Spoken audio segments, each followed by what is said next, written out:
오늘로서 고린도 전후서를 모두 마치게 되는데, 고린도 후서를 마친다는 것은 바울이 고린도 교회에 쓴 4편의 서신을 모두 마무리한다는 것을 의미합니다. 왜냐하면 바울은 고린도 교회를 향해서 4편의 서신을 썼는데 바로 고린도 후서가 마지막 4번째 서신이기 때문입니다.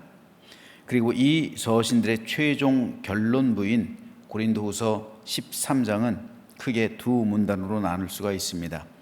10절까지는 단호한 권징 조치에 대한 최종 경고 및 권면을 하고 있고요.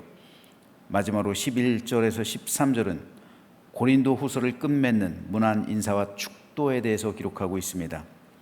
오늘은 이 가운데서 고린도 후서를 끝맺는 문안 인사와 축도에 대해서 살펴보도록 하겠습니다. 바울은 13장 1절에서 10절을 통해 바울이 제3차로 고린도 교회에 방문했을 때, 1차는 고린도 교회를 개척했을 때 방문입니다. 2차는 소위 근심의 방문이라고 했던, 아무것도 해결하지 못하고 에베소로 돌아왔던 방문입니다. 그리고 이제 제3차 방문을 통해서 만일 그때까지 회개하지 않은 사람이 있다면 결코 용서하지 않을 것이라고 강경하게 말합니다. 바울이 이렇게까지 말한 이유는 거짓 교사들로 인해 아직까지도 고린도 교회가 분열되고 있었고 어지럽혀지고 있었기 때문에 그것을 막으려 했기 때문입니다. 그런데 이어지는 마지막 문안 인사에서 바울은 전혀 다른 어조로 고린도 교회 성도들에게 권면하며 마지막을 사도의 축도로 마치고 있습니다. 전에 한번 말씀드렸듯이 1900년대 초반까지만 해도 세계 교회들은 대부분 민수기 6장에 있는 말씀을 예배가 끝날 때 축도로 사용했습니다. 왜냐하면 이것은 하나님께서 직접 명령하신 거거든요. 모세에게. 한번 보시죠. 여호와께서 모세에게 말씀하여 이르시되 아론과 그의 아들들에게 말하여 이르기를 너희는 이스라엘 자손을 위하여 이렇게 축복하여 이르되 여호와는 내게 복을 주시고 너를 지키시기를 원하며 여호와는 그의 얼굴을 내게 비추사 은혜 베푸시기를 원하며 여호와는 그 얼굴을 내게로 향하여 두사 평강 주시기를 원하노라 할지니라 하라. 그들은 이같이 내 이름으로 이스라엘 자손에게 축복할지니 내가 그들에게 복을 주리라. 그러니까 구약 시대 때 제사 때 제사장들이 24절에서 26절로 축도를 한 거예요. 제사장들이 손을 들고서 이렇게 내 백성을 축복할 때 내가 그 기도를 듣고 내 백성에게 복을 줄 것이다 라는 하나님의 약속이었습니다. 그래서 이 명령에 따라 세계 교회들은 1900년대 초반까지만 해도 이 기도문을 사용한 거예요. 물론 고린도후서 13장 13절도 사용하는 사람들이 있었지만 아주 극소수였습니다. 그래서 이 축도로 예배를 마쳤었는데 종교개혁자들도 마찬가지였어요. 종교개혁자들도 대부분 개신교에서 이 축도문, 민수기 6장의 축도문을 사용했어요. 그런데 1900년대 초중반 이후로 개신교에서는 이 구절을 고린도후서 13장 13절로 바꾸어가기 시작합니다. 그래서 지금은 대부분의 교회가 고린도후서 13장 13절 말씀을 축도로 사용하고 있어요. 주 예수 그리스도의 은혜와 지금은 살아계신 우리 구주 예수 그리스도의 은혜와 그죠? 성부 하나님의 극진하신 사랑하심과 성령 하나님의 감화 감동 역사하심과 교통하심이, 이것이 여기서 따온 문장입니다. 너희 무리와 함께할 지어다, 이 말씀이에요. 결국 바울은 고린도 교회와 성도들로 인해서 극심한 스트레스와 고통을 받았지만 교회와 성도를 축복함으로 자신이 고린도 교회를 향해 쓴 4편의 서신을 모두 끝마치고 있는 거예요. 마무리하고 있습니다. 바울의 이 축도는 오늘까지 이어지고 있죠. 그래서 바울이 고린도 교회를 개척한 지 올해로 1973년이 흐르고 있는데 지금까지도 고린도 교회는 존속하고 있다고 말씀드렸습니다. 그런데 바울은 이 축도를 하기에 앞서서 마지막으로 고린도 교회 성도들에게 5가지를 권면하고 있습니다. 11절에 보면 마지막으로 말하노니 형제들아 기뻐하라 온전하게 되며 위로를 받으며 마음을 같이하며 평안할지어다. 이것이 모두 명령형으로 되어 있어요. 첫째, 바울은 기뻐하라고 말합니다.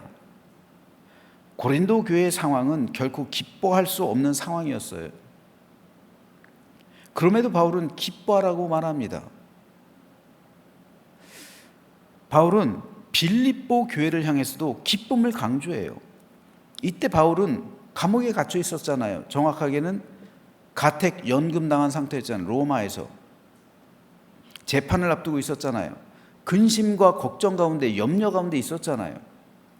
그런데도 바울은 빌립보 교회 성도를 향해서 기쁨을 강조하는 서신을 띄웁니다. 자신의 처지가 결코 기뻐할 수 없는 상황이었음에도 불구하고 빌립보 교회 성도들에게 내가 기뻐하는 것 같이 여러분도 기뻐하십시오 라고 권면하는 거예요.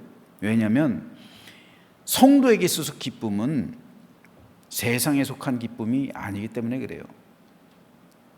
이 기쁨은 세상에 속한 기쁨이 아니라 하늘에 속한 기쁨이기 때문입니다.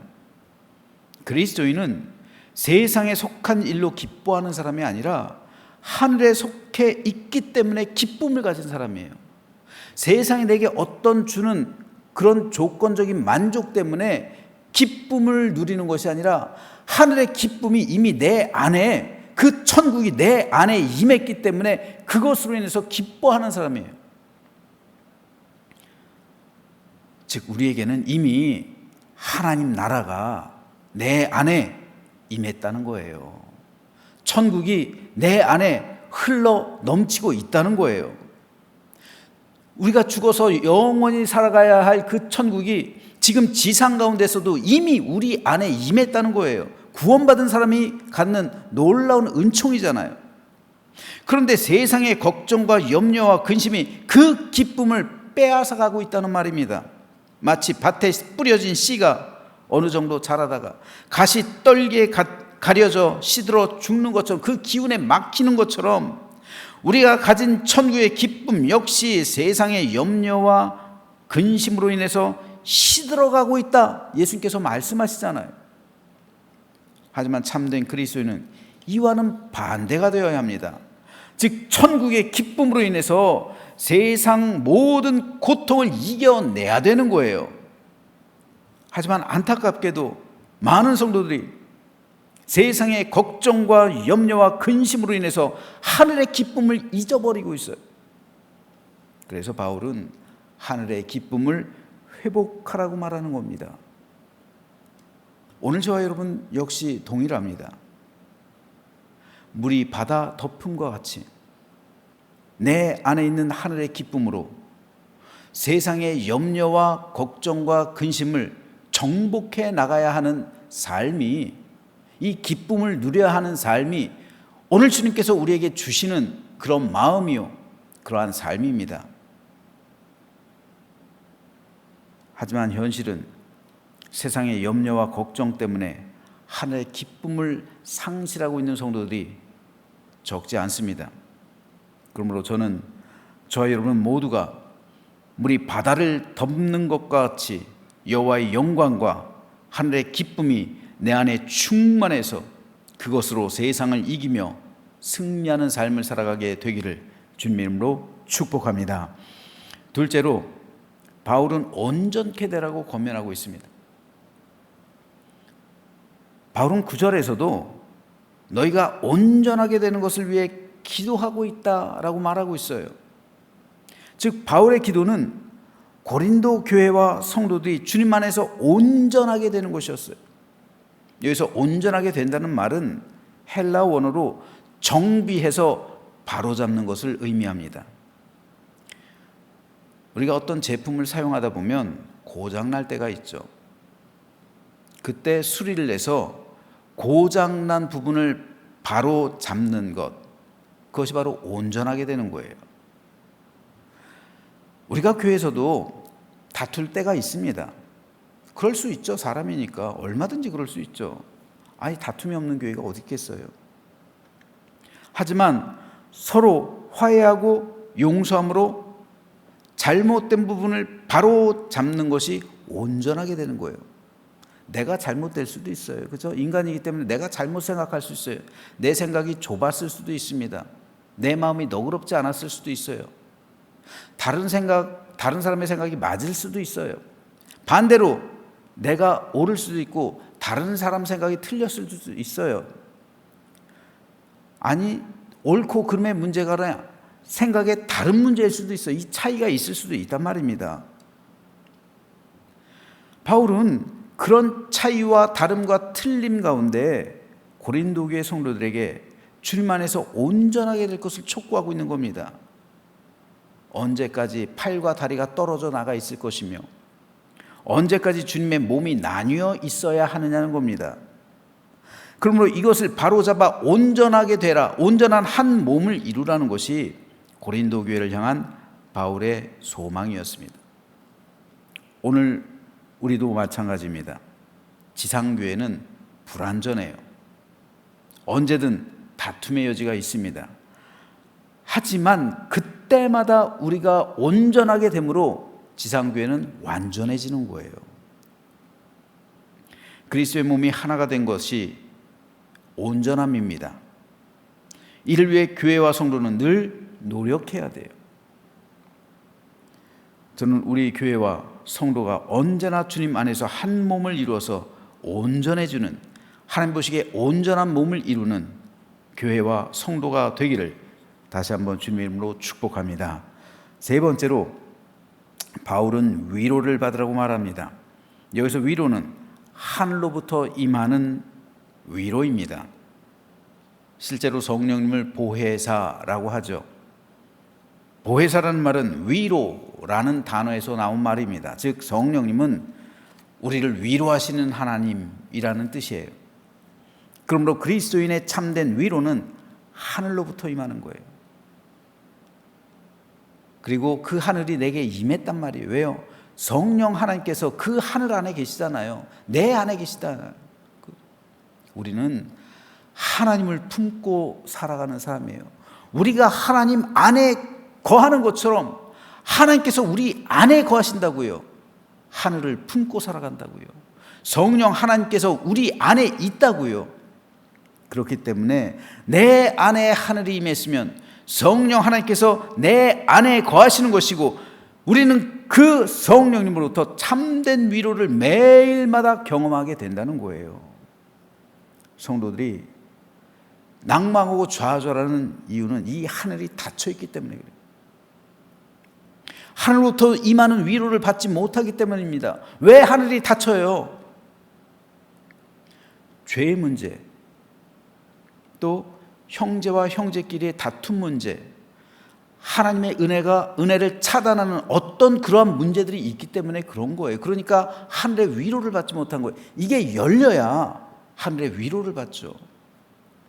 바울이 결국 하늘의 위로를 받으라는 것은 그 모든 죄의 문제, 그 모든 다툼의 문제, 그 모든 하나님 보실 때 합당하지 않은 모든 문제를 해결하라는 거죠. 그래서 온전하게 될 때 비로소 하늘의 위로가 임한다는 거예요. 지금 우리 가운데 여러 가지 고통스러운 일로 말미암아 낙심하신 분이 있다면 언제나 우리를 새롭게 하시고 힘주시는 성령님의 위로가 우리 안에 있어서 나의 모든 죄된 문제가 해결되고 온전하게 된 그 심령 가운데 주의 놀라신 권능과 능력으로 함께 하셔서 새롭게 하시는 성령님으로부터 참된 위로를 받고 새 힘과 격려와 용기를 얻어서 새롭게 살아가게 되기를 주님의 이름으로 축복합니다. 넷째로 바울은 마음을 같이 하라고 권면합니다. 내가 유오디아를 권하고 순두개를 권하노니 주 안에서 같은 마음을 품으라. 바울은 빌립보 교회 성도들에게도 주 안에서 같은 마음을 품으라고 같은 권면을 하고 있어요. 여러분, 고린도 교회가 사도 바울 당시 가장 바울에게 있어서 골치가 아픈 교회였다면, 빌립보 교회는 반대로 바울에게 있어서 가장 기쁨을 전해주는 교회 가운데 하나였어요. 어쩌면 제일 바울을 많이 후원하는, 그리고 바울에게 기쁨이 되는 그런 교회였는지도 모릅니다. 그렇게 빌립보 교회는 좋은 교회였어요. 그런데도 그 교회 안에서도 다툼이 있었다는 거예요. 특별히 여성 지도자들 사이에 다툼이 있었다는 거예요. 왜요?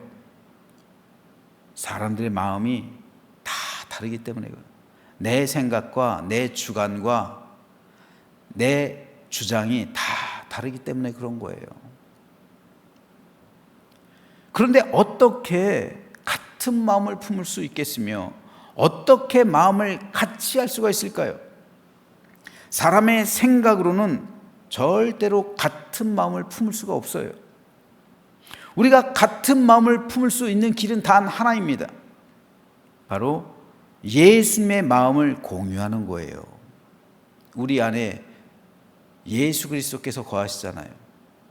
그렇죠? 하나님의 은혜, 예수님의 사랑, 성령님의 임재하심이 있잖아요. 우리는 하나님의 마음을 품고 있는 거예요. 예수 그리스도의 마음이 있는 거예요. 그러므로 우리는 생각할 때요, 내 생각을 하는 게 아니라 예수님의 생각을 해야 돼요. 늘 그 훈련을 해야 돼요. 예수님은 어떻게 생각하실까? 만일 예수님이라면 어떻게 생각하실까? 내 생각을 말하니까 교회에서 다툼이 생기는 거예요. 예수님의 생각을 말해야죠. 그래서 바울이 누가 말하려면 주님이 하는 것 같이 하라. 그렇죠? 주님의 말을 하는 것 같이 하라. 주님의 말이 뭡니까? 선지자의 말이잖아요. 우리도 선지자처럼 말해야 된다는 거예요.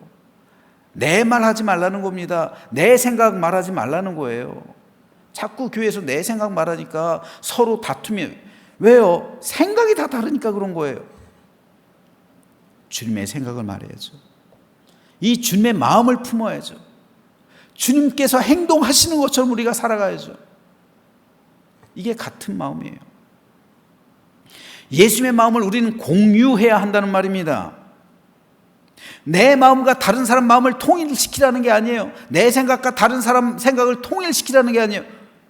공산주의 아니잖아요. 공산주의도 실패하는 거잖아요. 안 되는 거예요. 인위적인 방법으로는, 인간적인 생각으로는 내 생각과 다른 사람 생각을 통일시킬 수가 없어요. 절대 우리는 그럴 수가 없습니다. 방법은 단 하나. 예수 그리스도의 마음을 공유하는 거예요. 내 마음과 다른 사람의 마음, 내 생각과 다른 사람의 생각은 다 달라요. 하지만 내 안에 계신, 그리고 우리 안에 계신, 나와 당신 사이에 계신 그 예수님의 마음은 똑같아요. 같습니다. 하나입니다. 그래서 그 하나된 마음을 서로가 공유하고 서로가 품게 될 때 우리는 같은 마음을 갖게 되는 거예요. 그래서 서로 같은 생각을 말하고 같은 마음을 가지고 같은 행동을 할 수 있게 되는 거예요. 그러므로 바울은 빌립보 교회 성도들과 고린도 교회 성도들을 비롯한 모든 교회의 성도들에게 예수님의 마음을 가지라고 권면했던 겁니다. 그런데 이 마음이 어떤 마음입니까? 바울은 그 마음에 대해서 빌립보 교회를 향해 보낸 서신 가운데 이렇게 말합니다. 너희 안에 이 마음을 품으라. 곧 그리스도 예수의 마음이니 그는 근본 하나님의 본체시나 하나님과 동등됨을 취할 것으로 여기지 아니하시고 오히려 자기를 비워 종의 형체를 가지사 사람들과 같이 되셨고 사람의 모양으로 나타나사 자기를 낮추시고 죽기까지 복종하셨으니 곧 십자가에 죽으심이라. 바울은 예수님께서 자기를 비워 종의 형체를 가지신 그 겸손의 마음을 가질 것을 촉구했던 겁니다. 예수님께서 그 마음 가지고 우리를 위해 자신의 모든 것을 희생하신 것처럼 여러분도 그 마음을 가지고 하나님의 교회와 성도를 위해, 그리고 세상을 위해, 하나님 나라가 이 땅에 임하게 하기 위해 여러분들도 그 마음을 가질 것을, 그래서 십자가를 질 것을 촉구하고 있는 거예요. 바울 자신이 그랬고 여러분도 그렇게 살아가야 할 것을 빌립보 교회에게, 그리고 모든 교회들에게 말하고 있는 겁니다. 그러므로 오늘 우리도 이 마음을 가져야 합니다. 그래야 교회가 사는 거예요. 그래야 하나님 나라가 나의 삶을 통해 이 땅 가운데 임하는 것이고, 그래야 교회가 하나 되는 겁니다. 자꾸 교회에서 내 생각, 내 마음, 내 주관, 내 판단이 들어가니까 자꾸 교회가 분열되는 거예요. 그러므로 우리 모두 주님의 마음을 함께 가져서 겸손하게 되어 서로 사랑하고 축복하는 복된 형제됨의 관계가 오늘 우리 가운데 임하게 되기를 소망합니다. 마지막으로 이렇게 될 때 바울이 말하고 있는 이 평강이에요. 평안이요. 평안할지어다. 또 사랑과 평강이 하나님이 너희와 함께 계시리라. 이러한 원리들을 다 지키고 행할 때 참된 평안이 교회에 임하게 되는 것이고, 사랑과 평강의 하나님이 하나님의 교회와 성도를 지켜줄 것이라고 바울은 말합니다. 저는 우리 모든 교회와 그리고 저와 여러분과 또 여러분과 여러분 사이에서도 이런 은혜와 평안과 평강과 사랑이 충만하게 되기를 소망합니다. 그래서 우리 모두 주님 안에서 한 몸 이루어서 천국 가는 그날까지 서로 손에 손 맞잡고 좋은 교회를 이루어서 하나님 안에서 참된 평강이 흘러 넘치는 샬롬의 삶, 그리고 우리 안에 기쁨이 가득하고 온전하게 되어서 서로 위로를 받으며 마음을 같이해서 그 길을 향해 함께 나아가는 우리 모두가 되시기를 주님의 이름으로 축원합니다.